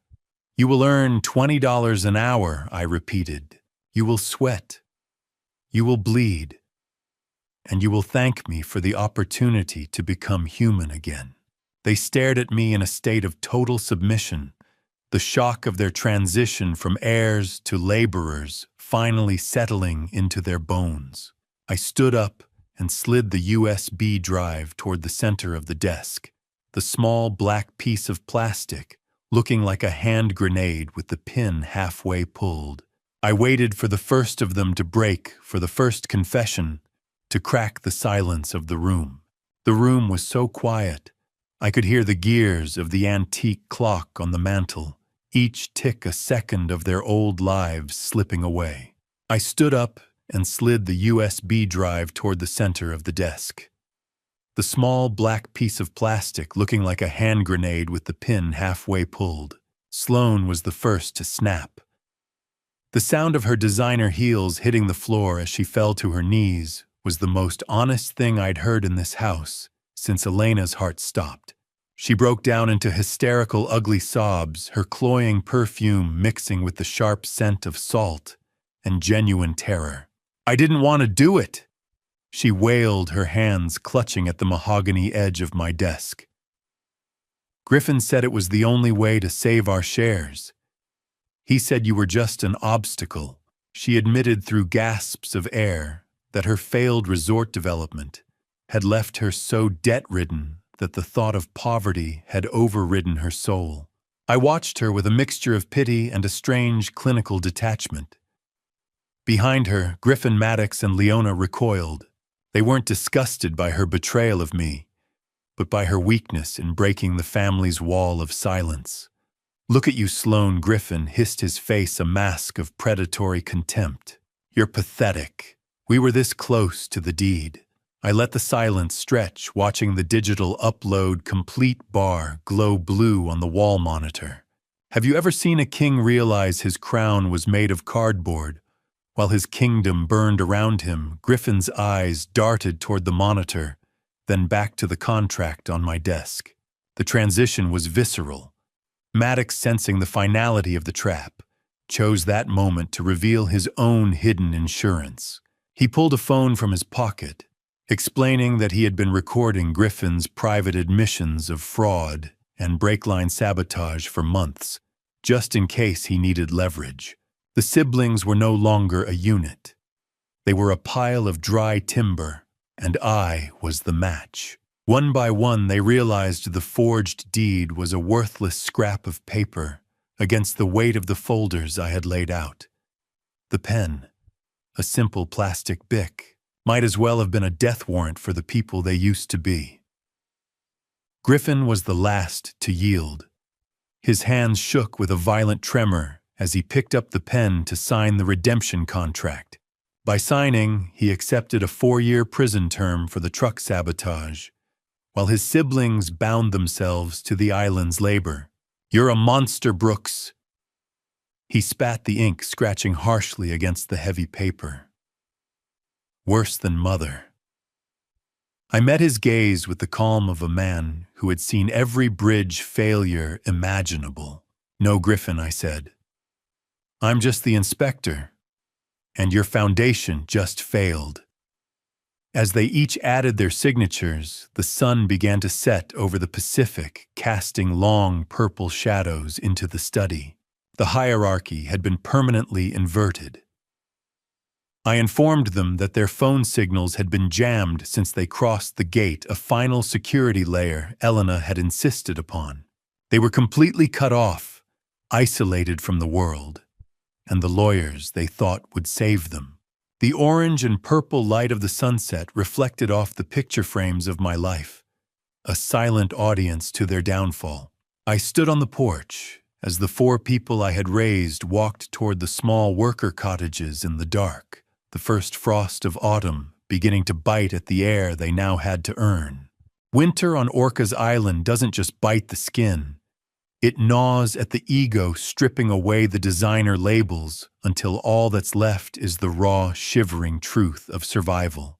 The first morning in the cottages was silent save for the sound of a wood-burning stove and the realization that their old lives were gone. I watched from the main house as the frost of November turned the emerald forest into a skeletal silver graveyard. My stepchildren emerged from their dwellings not in Italian wool or silk, but in the generic heavy-duty canvas and denim I had purchased from the island's local hardware shop. I had already made a trip to the mainland to donate their confiscated wardrobes to a local thrift store, ensuring that the only remnants of their corporate royalty were the blisters beginning to form on their soft palms. Maddox and Leona were assigned to the construction site under the watchful eye of Saskia's lead foreman. Maddox, a man who once managed hedge funds with the flick of a finger, was now tasked with clearing rocky debris for the new shelter's foundation in the freezing mud. I could see the steam rising from his breath as he struggled with a rusted wheelbarrow. "My hands are bleeding, Brooks," he shouted across the yard when he saw me. "This is inhumane." I didn't move from my post. "Pain is just your body's way of remembering it's alive, Maddox. Keep digging." The work log was the only thing standing between him and a felony indictment, and we both knew it. $20 an hour. Maddox used to lose that much in the time it took him to sneeze. Now he was earning it through the honest friction of stone against steel. Down at the farm, Leona was winterizing the greenhouses, hauling heavy bags of compost through a wind that carried the scent of damp earth and wood smoke. Her initial attempts at rebellion, throwing down her shovel and demanding a lawyer, were met only with my stony silence. Griffin was already gone, processed into a state facility 2 days prior, and his absence hung over the grounds like a warning that needed no translation. By December, the freezing rain turned to a biting, crystalline sleet. I sat on the porch, wrapped in a heavy wool coat, serving hot tea to the local plumber and a pair of carpenters. We spoke of bridge tolerances and island politics, while my stepchildren ate their lunch of simple vegetable soup, huddled together in the mud like refugees from a world they no longer recognized. "I saw you drinking tea with the plumber, Brooks," Leona hissed as she walked past to empty a bucket. "Have you no dignity?" I took a slow sip of the hot liquid, feeling the warmth spread through my chest. "He's built more bridges than you've ever seen, Leona. Right now, he's the only one in this yard with any real value." Their arrogance was a structure with a failed foundation, and the island winter was the seismic event that would finally bring it down. I watched the psychological toll manifest in their slumped shoulders and the way they stopped looking at the horizon and started looking at their feet. Habit, however, is a resilient weed. During a routine check of the cottages, I found a hidden stash of expensive scotch tucked behind a loose floorboard in Maddox's room. I walked out into the yard and poured the amber liquid into the fresh snow, watching it freeze into a bitter ice.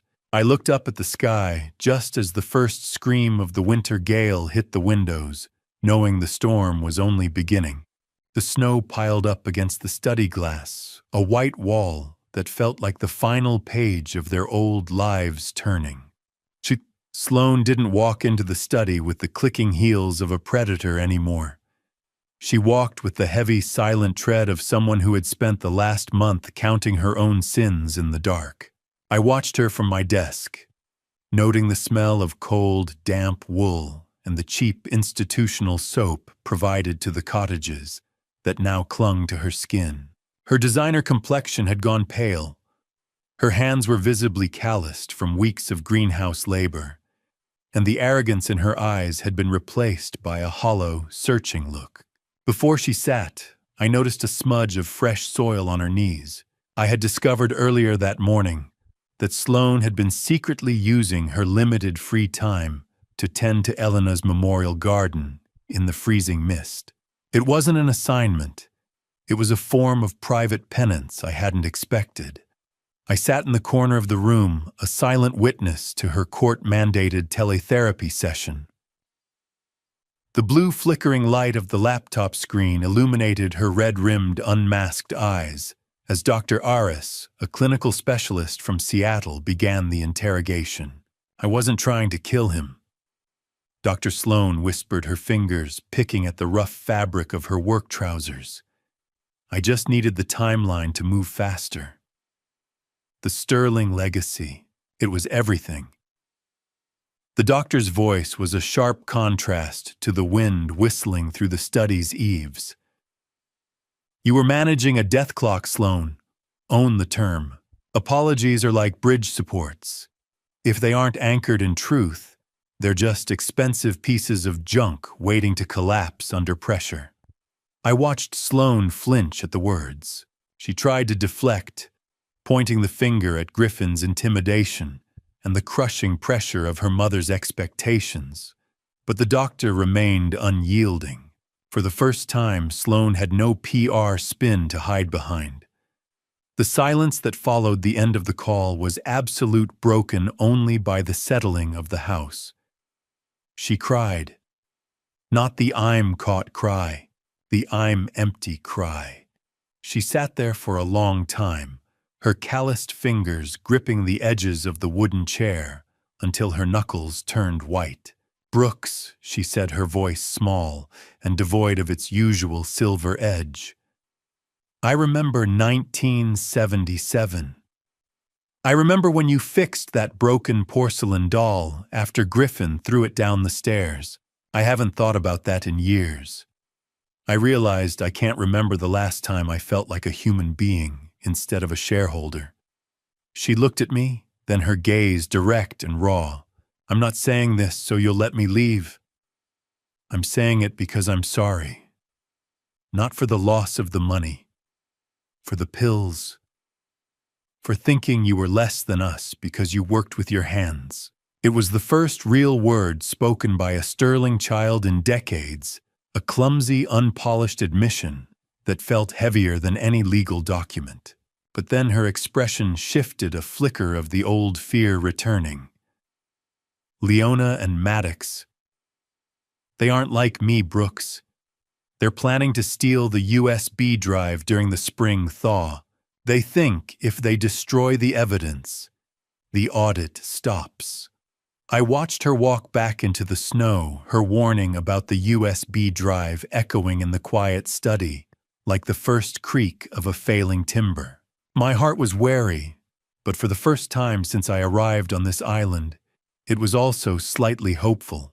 The first thaw began with a sound like a gunshot, ice breaking on the sound, and the brothers' patience breaking in the cottages. I watched through the mud-spattered lens of the sight camera as Maddox Sterling, a man who once wouldn't ruin a $5,000 suit to save his own mother, dived shoulder-deep into the freezing slush to keep a concrete form from collapsing on a fellow worker. I had intentionally let Maddox find a bottle of bourbon earlier in the winter as a stress test, knowing that for a man like him, sobriety had to be a chosen fortress, not a mandated cage. He hadn't touched it yet, but the real trial arrived with the shifting earth. A sudden violent groan of wood echoed across the site as a support timber splintered like a dry bone. Caleb, a 19-year-old islander with dirt-smudged cheeks and the sturdy build of a lifelong fisherman, looked at Maddox with a terror that only a collapsing trench can inspire. The boy was pinned, the weight of the thawing iron-rich mud threatening to crush his lungs. Maddox didn't hesitate. He grabbed a crowbar and threw his entire physical being against the failing brace. "Don't let go!" Sterling the foreman screamed as the trench wall shuddered. "If that timber slips, he's gone." Maddox's face was a mask of agonizing effort, his veins bulging as he fought the laws of physics. "I've got him," he grunted through clenched teeth. "Just get the damn jack and move sweat. Blood. Mud." The Sterling trio of failure was finally being replaced by the Sterling trio of labor. By the time I arrived on the scene, Caleb had been pulled free, and Maddox was slumped against the foundation covered in filth with a deep bleeding gash on his forearm. He looked more present, more anchored to the earth than I had seen him in 30 years. "You did good, Maddox," I said, watching as Caleb's father stepped forward to shake his hand. "Your hands, they finally look like they've done a day's work." The gratitude he received wasn't the polite plastic variety bought with a donation. It was earned in the dirt. Can a man rebuild his soul with the same hands he used to try and dismantle his father's life? That evening, the smell of wet concrete clung to the air as Maddox retreated to his cottage.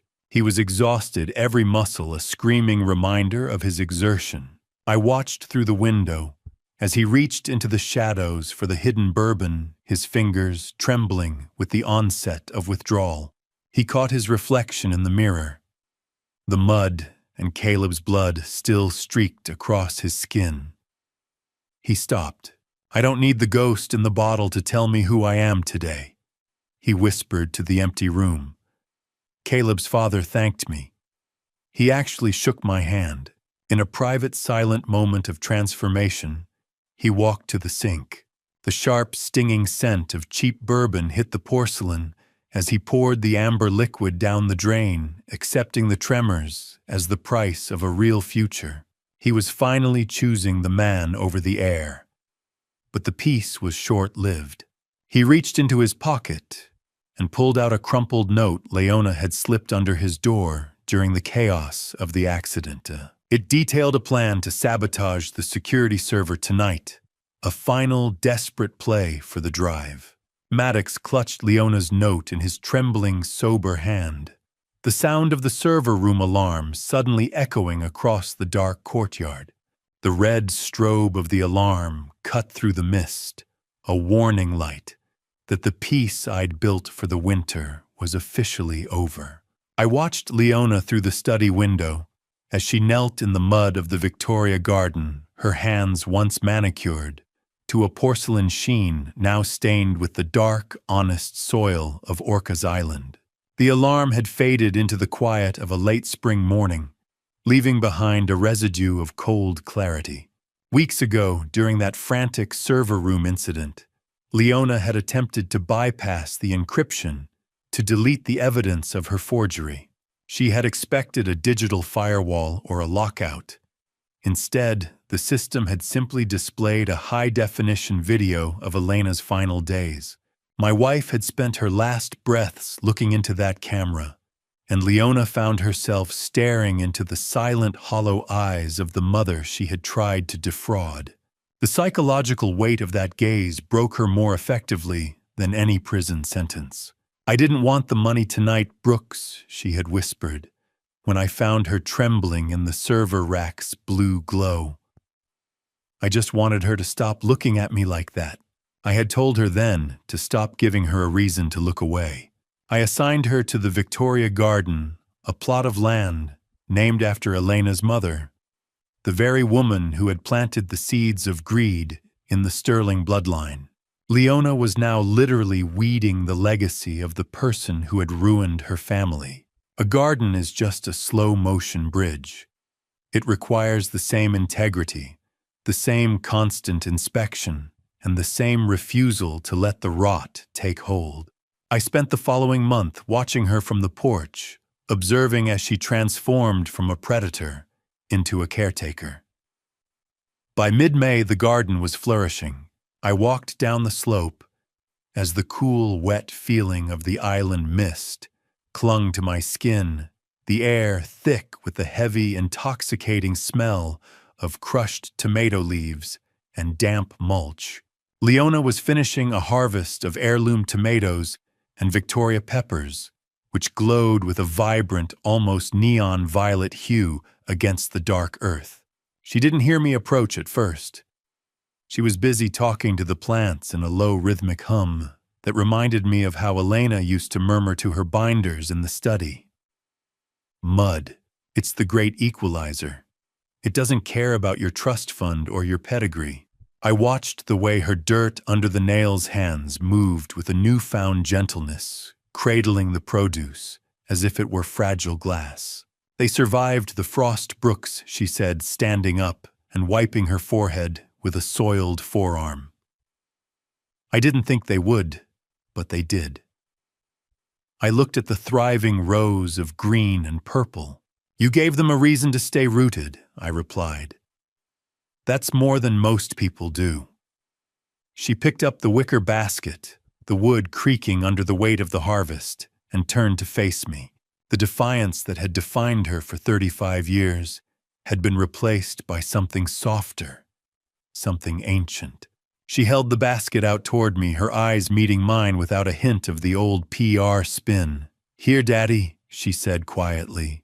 The word was more fragile than any heirloom sprout, a term of intimacy she hadn't uttered since the day the letters began in 1986. The word hung in the humid garden air, and for the first time in 3 decades, I felt the bridge between us stop swaying. I took the basket from her, the weight of the vegetables less than the weight of that single word. I left the island the next morning, the ferry crossing the Salish Sea under a canopy of heavy gray clouds that mirrored the gravity of my destination. The buzzing of the prison's heavy magnetic locks felt like a physical assault after a year of hearing nothing but the rhythmic breathing of the Pacific. I checked my pride at the door of the Monroe Correctional Complex and followed a guard through a series of echoing windowless hallways. I sat on a cold, clinical metal chair in the visiting room, the smell of floor wax and stale coffee heavy in the stagnant air. When the door on the opposite side opened, I was struck by how much the prison uniform had erased Griffin's corporate identity. Without the bespoke suits and the predatory arrogance of wealth, he looked remarkably like the young man I taught to fish in the late 70s. I discovered an entry twist of my own as I looked at him. He didn't know that I had been the one quietly paying for his legal defense and ensuring he wasn't targeted by other inmates, continuing Elena's tradition of silent protection. Griffin didn't start the conversation with legal demands or complaints about the food. He pressed his pale, unmanicured hands against the scratched glass partition. "Do you remember the bridge in Skagit?" he asked, his voice low and raspy. "The one with the green paint. Was I actually there, Brooks? Or did I dream that I felt a pang of melancholy?" "You were there," I told him. "You held the tape measure while I checked the rivets. You were 7 years old. Monroe. Concrete and steel. The exact materials I spent my life inspecting. Only this time, the defect was human." He told me that since his accounts were frozen and his circle of vultures had vanished, his only currency had been the binders I sent him. The copies of the letters Elena had written about him. "They told me you were an intruder, Brooks." He confessed, his eyes searching mine through the glass. "But looking at these letters, I think I was the one who broke into your life." He asked if Elena ever actually loved him, or if he was just another structural failure she was trying to manage. "She loved the boy you were," I replied. "She spent 35 years trying to find him again." Can a uniform made of coarse polyester do what a lifetime of luxury couldn't? Can it make a man look at his father and see a person instead of an obstacle? Griffin looked down, his eyes welling with a repentance I never thought I'd see. He revealed a final plan of his own. He had used his time in the prison library to track the original offshore accounts his grandparents used to launder Elena's bonuses decades ago. He intended to use his limited legal access to return every cent to the Sanctuary Trust as restitution. I walked away from the glass, the sound of the high-security fences cutting through the blue sky outside.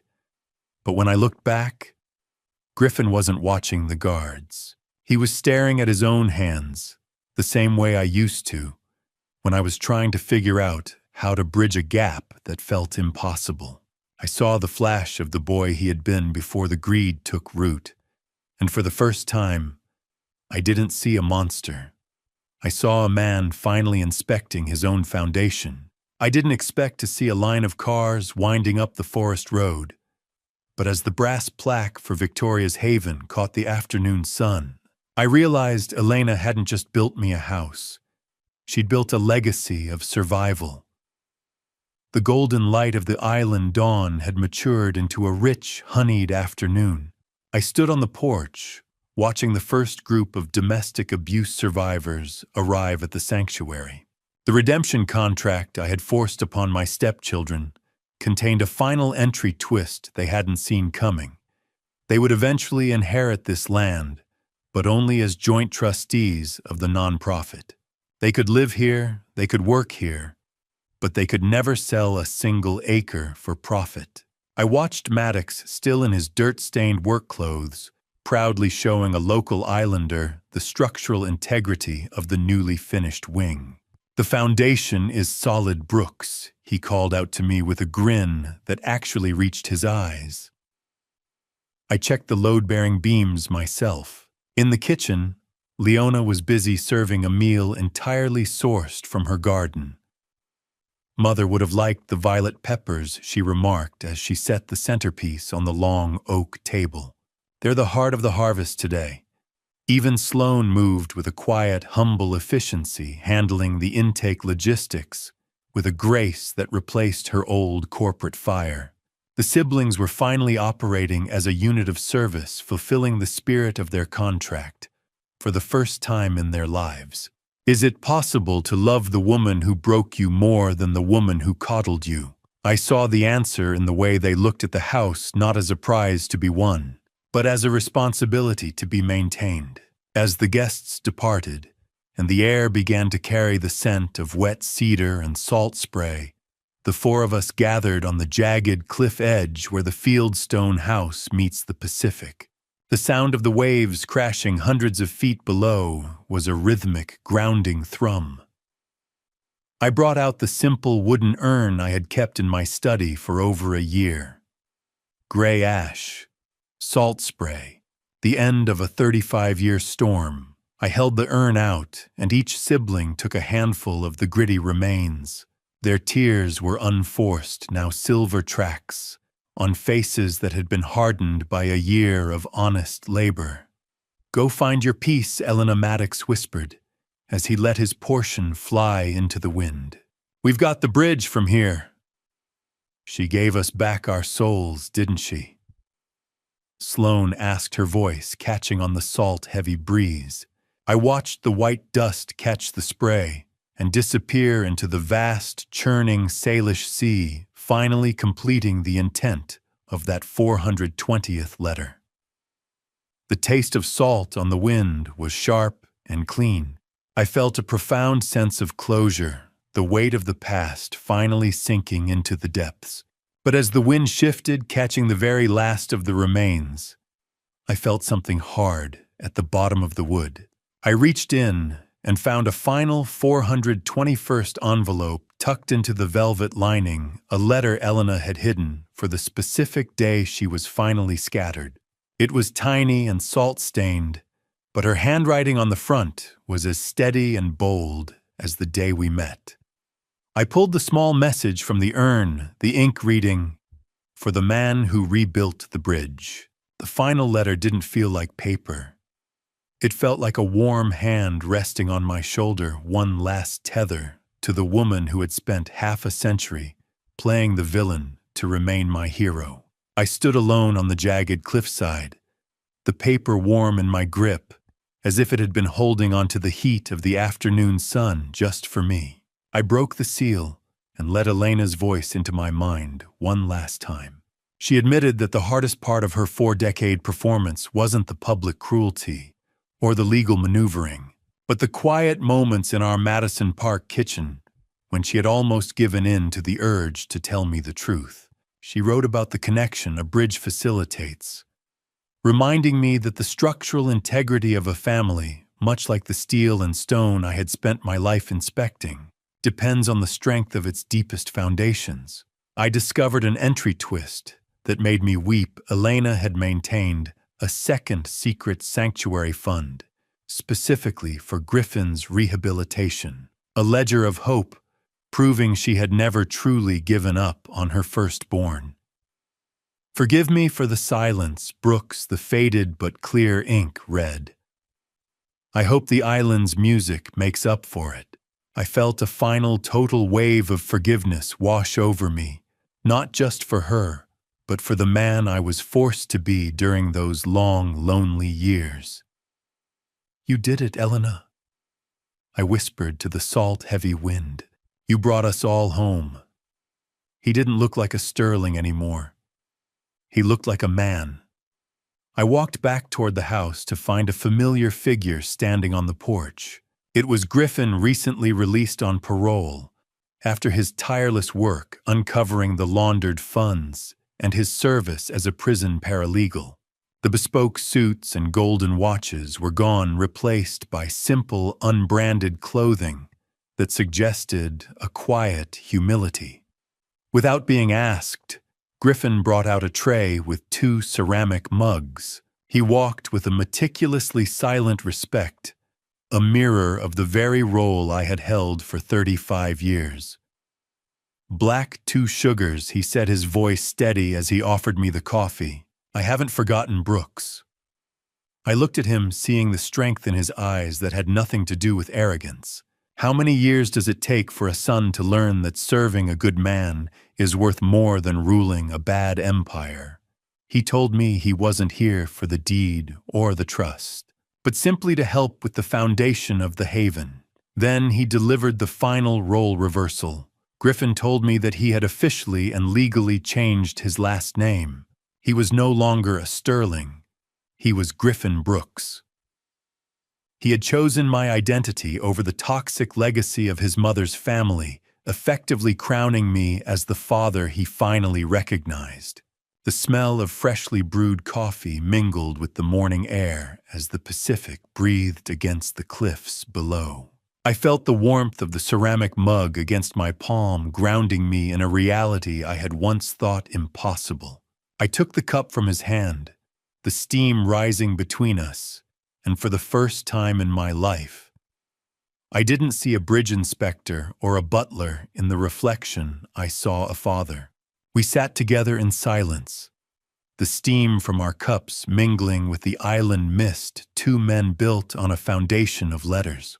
The sound of a child's laughter skipped across the stone courtyard, a bright, melodic frequency that finally chased the last lingering shadows of Elena's silence from the corners of the estate. Maya, a 5-year-old with Elena's piercing gray eyes and a mop of unruly blonde curls, bounded across the grass with the fearless energy of someone who had never known the weight of a sterling secret. She carried a small decorative wooden box with a focused intensity that made me smile.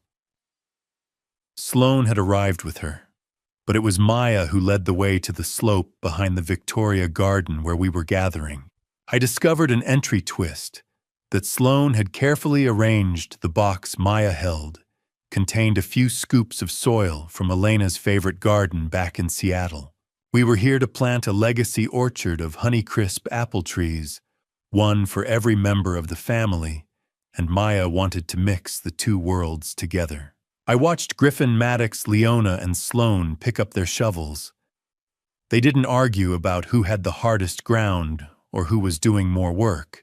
They moved with a synchronized rhythm that made me realize the redemption contract had finally evolved into something organic a shared responsibility for a future they were building with their own hands. Maya tugged on my sleeve, pointing to a young sapling.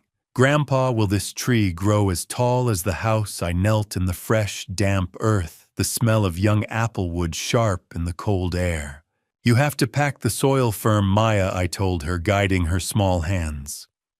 "A tree is only as strong as its foundation. If we take care of it, it'll grow taller than any secret we ever kept. A family is like an orchard. You can't just plant the trees and expect fruit. You have to endure the winters, prune the rot, and wait for the sun to do the work you can't." The golden, honey-thick light of the autumn sunset began to spill over the cliffs, reflecting off the brass Haven plaque and the gray Pacific below. Done. The letters, the lies, the labor, all of it, done. I retreated to the study as the family began to head inside for dinner. The room was no longer a museum of trauma. It was a sanctuary of peace. I picked up a final empty binder and placed the salt-stained 421st letter inside. I realized then the final identity reveal the letter wasn't just dated for her scattering, but specifically for the day I would first hold my granddaughter on this island. Elena's foresight wasn't just about survival. It was a map to the joy she knew would follow the storm. I added a photograph of the family working together in the orchard and closed the ledger. I didn't feel the snap of anger I'd lived with for years, only the gentle, satisfied click of a bridge inspector who has finally seen the structure hold under its ultimate load. "The inspection is over, Elena," I whispered. "The bridge is standing. Good night, my love." I walked onto the porch and looked at the horizon, where the sea met the sky, in a line as straight and true as a well-built span. And I realized I wasn't waiting for a ferry anymore. I was already where I was meant to be. I sat in the wicker chair and watched the stars come out one by one over the haven. The island didn't just take Elena back.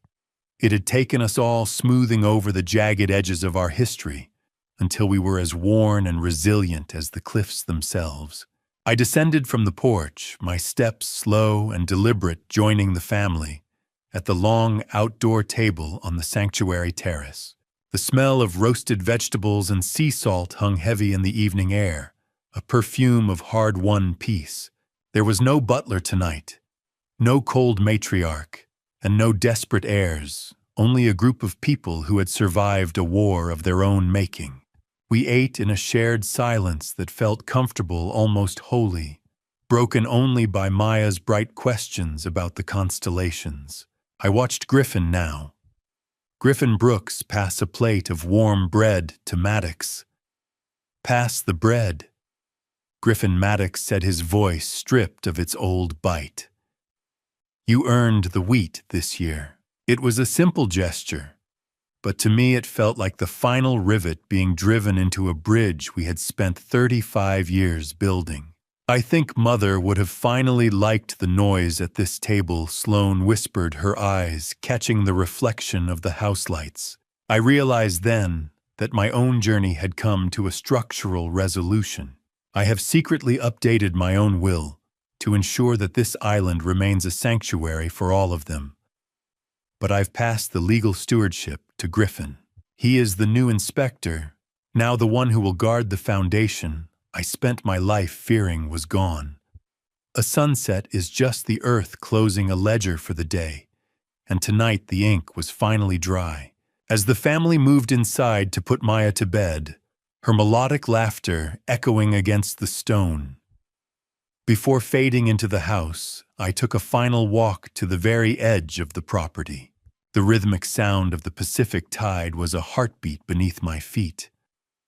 I stood where the fieldstone met the void, watching the lighthouse beam cut through the absolute dark of the sound. 19,000 words, 421 letters, one man, one bridge, final. I felt a sense of completion, that no structural inspection could ever provide. "The load is balanced, Elena," I murmured into the salt spray. "We're standing." The sterling name had been repaired by the truth, or perhaps it had simply been replaced by something stronger. How many years had I spent looking for a defect? I realized I was finally standing on a span that wouldn't buckle. I looked toward the point where the lighthouse stood as a sentinel against the deep. I discovered in the local records that the tower had been named Elena's Light decades ago, long before her illness began. It was never just a maritime marker. It was her signal to bring me home a light she had kept burning through every year of our shared silence. I turned back toward the glow in the sanctuary windows. The warmth of the house lights a beacon against the night. The smooth silver key in my pocket felt finally weightless, a tool for a door that no longer needed to be locked. As the beam of Elena's light swept over me, heading out to sea, to search for the next soul that needed a way home, I walked toward my family. I wasn't waiting for a ferry anymore. I was already where I was meant to be. Looking back at everything that happened, I realized the greatest mistake I made was not the betrayal I endured. It was the silence I carried for so many years. I spent decades believing I was unwanted, believing my life had no value in that house. If there is one lesson I hope you take from this family story, it is this: never let silence replace truth. When resentment grows in the dark, it can poison an entire family story before anyone even understands what is happening. For a long time, I thought my life had turned into a bitter dad revenge tale, one where anger was the only answer. But time taught me something different.